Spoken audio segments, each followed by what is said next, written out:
অল্প সময়ে বিশাল জনগোষ্ঠীর ঈদযাত্রা স্বস্তির ও নির্বিঘ্ন করা চ্যালেঞ্জিং উল্লেখ করে সড়ক পরিবহন ও সেতু, রেলপথ এবং নৌ পরিবহন মন্ত্রী রবিউল আলম বলেছেন, ঈদযাত্রা সফল করতে সর্বোচ্চ প্রস্তুতি নিয়েছে সরকার।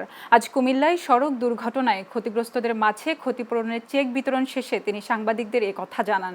মন্ত্রী বলেন, মাত্র 3 দিনে 2.5 কোটি মানুষ ও কোরবানির পশু পরিবহন করা বড় চ্যালেঞ্জ, যা অবকাঠামো ও পরিবহন ব্যবস্থার উপর ব্যাপক চাপ সৃষ্টি করে। তবে জনগণের সহযোগিতা, সচেতনতা ও অনুকূল আবহাওয়া থাকলে এবারে ঈদযাত্রা স্বস্তিদায়ক করা সম্ভব। এর আগে অনুষ্ঠানে তিনি জানান, দেশে প্রতিবছর গড়ে 4,500 মানুষ সড়ক দুর্ঘটনায় প্রাণ হারান। দুর্ঘটনার প্রধান কারণ হিসেবে চালকের অদক্ষতা, আনফিট যানবাহন ও জনগণের অসচেতনতাকে দায়ী করেন মন্ত্রী। মনে রাখতে হবে প্রায় 1.5 কোটির উপরে মানুষ, এবার আরও 1 কোটির কাছাকাছি আবার আপনার কুরবানিযোগ্য পশু।